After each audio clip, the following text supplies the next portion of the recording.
On February 4th, 1956, Disney founded Disneyland Records, a unit of Walt Disney Productions that specialized in recorded audio. The first album, A Child's Garden of Verses, was released in 1956. The record itself was 12 inches long and contained poems from Robert Louis Stevenson's book. The back advertised the rest of the 12-inch long records that were going to be released the same year. These records include the soundtracks to Snow White, Pinocchio, Bambi, Dumbo, Peter Pan, Cinderella, and Alice in Wonderland. Jimmy Johnson, a worker of the Walt Disney Company, was selected to run the division. He hired musician Tutti Camerata to hire musicians that would make the records. Disneyland Records is most famous for these soundtracks. I have a few, so let's take a look. The first one I have is Mary Poppins, released in 1964. This retails for about $10 to $15 and was released by Buena Vista Records, a division of Disneyland Records that released mostly soundtrack albums from live-action movies. The album itself has original recordings from Julie Andrews, Dick Van Dyke, David Tomlinson, Linus Johns, and Ed Wynn, and includes all the iconic songs, and in the fold-out, it has a synopsis that straight up spoils the movie, so might not want to read that. My copy of Snow White and the Seven Dwarfs came out in 1962, and is the same as the Mary Poppins record, as it has recordings from the movie. The cool thing about this is that it has a picture book in the fold-out, so children can read while listening to the recordings. I'll put a close-up, closer to this so you can see it better. Unlike Mary Poppins, the record was released by the actual Disneyland Records. It retails for $3 to $10. Pete's Dragon is the same series as my Snow White album, meaning it has a mini storybook in the middle. So, there you go. This album came out in 1978, and on one side contains the songs straight from the movie.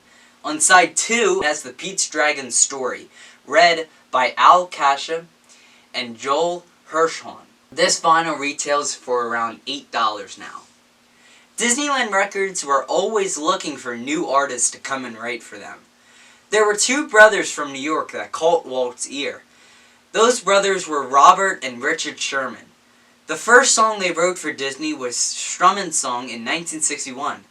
That was then used in the movie The Horsemasters. The Sherman brothers wrote over 200 songs for Disney. They got 4 Academy Award nominations and a Grammy, plus a Disney Legends recognition. Walt Disney chose to turn to the Sherman brothers when making theme park attractions. They wrote the music for Enchanted Tiki Room, which the soundtrack was released on Disneyland Records.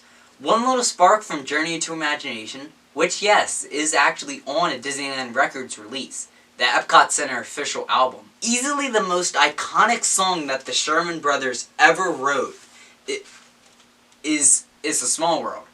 It is estimated that this song is the most played song on Earth of all time. And yes, It's a Small World has an album. The album itself has the song sung in multiple different languages. In the gatefold of the record, it has a storybook. I am proud to have this in my collection, and it retails for about $5 to $10, but in perfect condition and has sold at auction for $50, and this one is far from perfect condition, so I'm not getting $50 for this. The next record I want to talk about would go on to become very famous at the time and become a cult classic. But first, we have to do it Marvel style and talk about a few records that came before. First, 1974's Mickey Mouse Club Mousekedances, and other Mouseketeer favorites. This is a simple record. It includes songs sung by the Mouseketeers. Why is this important? Because in 1977, the all-new Mouse Club was released an album too, and the album included the song D-I-S-C-O Day. A few weeks later, the Mouseketeers released a single with Jimmy Dodd's Mickey Mouse March, which was renamed Disco Mouse.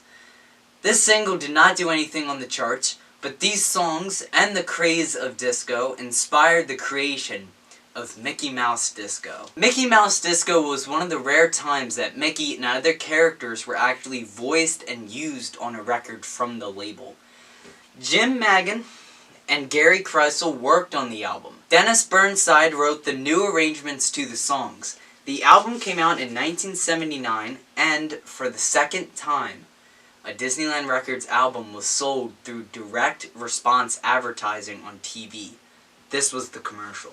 Look, it's America's favorite mouse, all grown up and gone disco. Now you and your children can catch Mickey Mouse fever with this exciting new 9-song album from Walt Disney Productions. And there's more.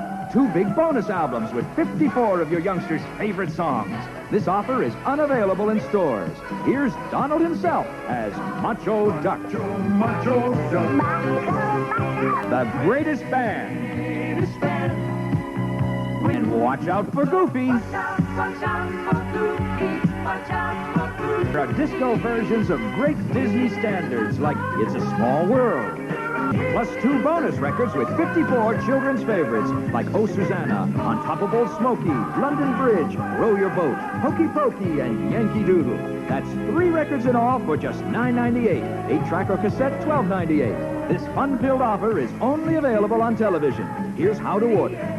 To order, call 312-641-6767. Save the almost $2 in COD charges plus postage by writing Mickey Mouse Disco, Box 6677, Chicago, Illinois, 60680. That's Mickey Mouse Disco, Box 6677, Chicago, or call 312-641-6767.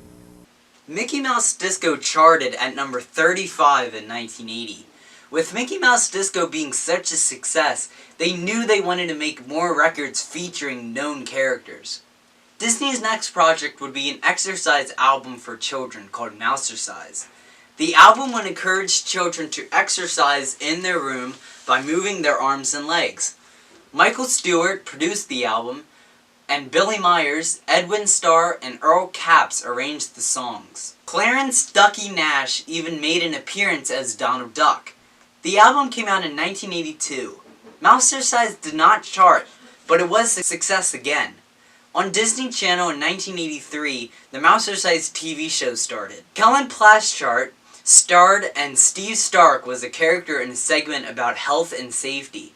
The album had almost the same response as Mickey Mouse Disco, as it now became a cult classic. The idea for it was even picked back up in 2005, and in 2016 it was re-released with updated themes. I have a full video on Mousercise where I do the dances right here. In 1989, Disneyland Records decided to move in a new direction and rename the label to Walt Disney Records. They started to sign hipper acts that appealed to younger audiences. In May of 2000, the label signed their first teen singer, which was named Myra, and released her single, Magic Carpet Ride. She later sang Miracles Happen in the Princess Diaries in 2001. She has also not released a solo album since 2001 and was dropped from the label. The label has released mostly Disney Channel stars albums like Ross Lynch, Selena Gomez, Bella Thorne, Debbie Ryan, and fake bands like Imagination Movers, which was a made-up band that had a show on Disney Channel. The show ran from 2008 to 2011. And Dev.0, a failed Devo parody band that was put together by Disney. The members of the fake band lip-synced to popular Devo songs. And yes, an album actually exists. It came out in 2006. The band actually split in 2007 due to members of the band quitting. Walt Disney Records released the smash Hannah Montana soundtracks. The regular soundtrack, the movie soundtrack, and the second movie soundtrack actually charted and hit number 1 for 2 weeks on the Billboard music charts in the years they were released. Walt Disney Records now releases almost exclusively soundtracks from movies. The latest release being the Turning Red soundtrack, the Chip 'n Dale Rescue Rangers soundtrack, and the Lightyear soundtrack, which comes out on June 17th, 2022. But we can't forget the enormous success of the Frozen soundtrack. The soundtrack set records even on the Billboard soundtrack charts when it spent 44 weeks on the charts at number 1. Frozen 2 then beat this record with 45 weeks at number 1, 9 consecutively. The Let It Go single even skyrocketed to number 5 on the Billboard Hot 100. The Frozen 1 soundtrack sold 2.7 million units, whether it be album, CD, cassette, and Frozen 2 sold 1.3 million units. The Encanto soundtrack was a huge success recently, being on the Billboard 200 chart at number 1 for 7 weeks. Plus, every single was on the Billboard Hot 100 charts back in early 2022. The physical release sold over 1 million units. The most recent Walt Disney Records album to chart was the single, Nobody Like You from Turning Red, which debuted at number 50 on the Billboard Hot 100. So that is Disneyland Records, the story from the beginning all the way to the current time. I didn't talk about this record, but it was mentioned quickly, and this one. So this is Mother Goose Nursery Rhymes. This was one of the original releases back in 1964. So I just wanted to mention this. It's literally just like Humpty Dumpty, Mary Had a Little Lamb. It's literally just nursery rhymes, but since it's one of the original releases, I wanted to show it off really quickly. And this one was released in 1980. And this one, which is a fairly newer one, it's released in 1980, so not as old. But this one came out after Mickey Mouse Disco, and was one of course, the rare ones that included the characters, because the track listing is sung by Donald Duck and Mickey and Goofy and stuff like that. So wanted to show those off. They weren't big in the story, but just wanted to show them at the end. If you have any Walt Disney Records or Disneyland Records, let me know down in the comments and tag me on Instagram or Twitter. While you're down there, hit that like button and consider subscribing. It would make me a very happy man. And with that, I will see you in the next one. Have a magical day, everybody.